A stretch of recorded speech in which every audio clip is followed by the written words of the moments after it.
Well, staying with the scandal surrounding President Cyril Ramaphosa's Phala Phala private game farm and calls for him to step aside, we bring in SABC News Parliamentary editor Vuyani Green. He joins us now on the line from Cape Town. Vuyani, a very good morning to you. Thank you so much for giving us your time. I think firstly, what can we expect from Parliament on this very big issue? Good morning, my lady, and to the viewers at home.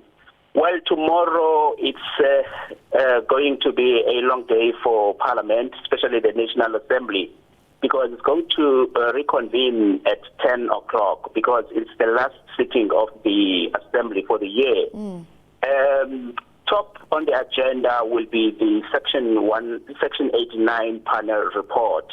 It must be tabled by the Speaker, and members of Parliament representing different political parties are going to be given a chance to debate the report. And thereafter, as it is customary for parliamentary processes, they will ask whether the Assembly should adopt the report. It's normally done by way of a consensus, but if there are objection to that, then the matter will be put to a vote. They would have to vote. Now, the sticky point is going to be how will that vote conducted. Opposition parties, notably your ATM, they want this to be done by way of secret ballot. I think you and I know, because ATM, for instance, has got 2 seats in the National Assembly. Right. So I think they want to exploit divisions within the ANC caucus, because that report will require 50+1 majority, simple majority to be adopted to pave the way for the impeachment process to ensue.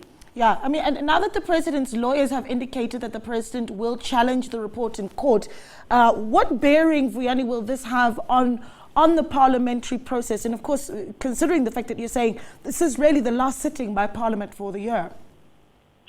That throws the spanner in the works, Naledi, in the sense that Rule 89, interestingly, Rule 89 of the Rules of the National Assembly precludes members from reflecting on a matter that is whose outcome is pending before a court of law. It's called the sub judice rule. But then the problem here is that we've had the intention by the president's lawyers.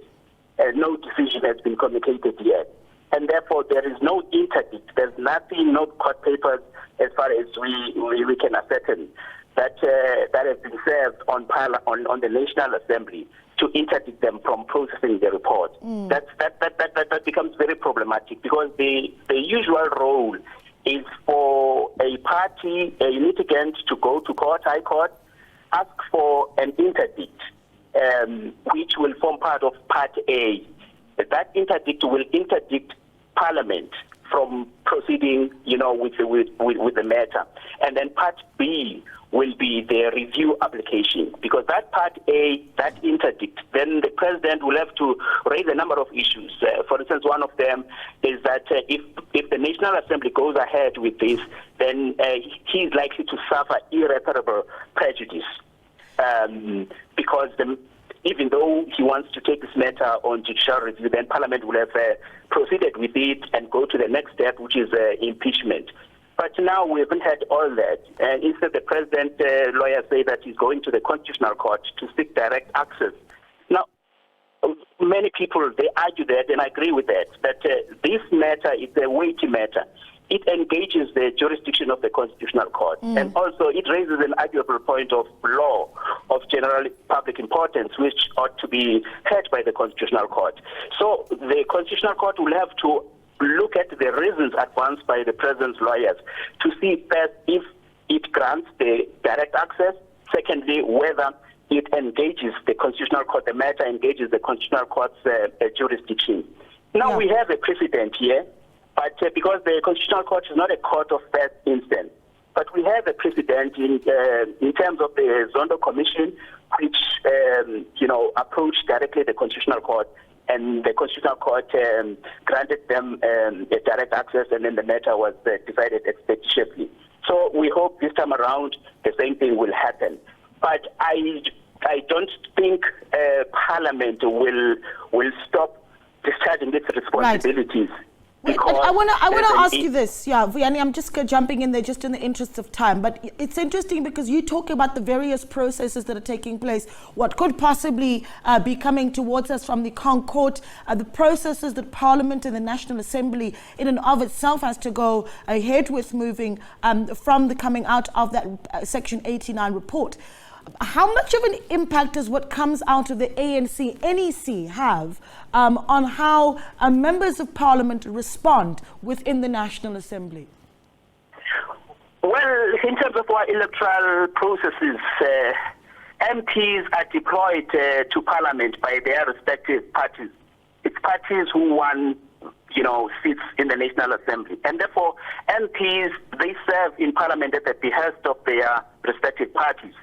That's why various parties will hold their caucuses and, give, their MPs marching orders. But this thing, it raises a number of questions because MPs, on the other hand, they swear oath or they take an oath to uphold the law and the Constitution. But we've heard reports that, for instance, the ANC might instruct its MPs to vote in a particular way. But we know that there are some dissenting voices within the ANC caucus, notably Marvin Derk, who has said that he's going to vote in favor of the impeachment process. But the problem is that we don't know how many of those voices within the ANC caucus that are likely to tilt the scale in favor of the motion being adopted. Yeah. Vuyani, we'll be watching closely, and I know that you'll be keeping us updated as well. Thank you so much for that update. Vuyani Green speaking to us there live from the Western Cape.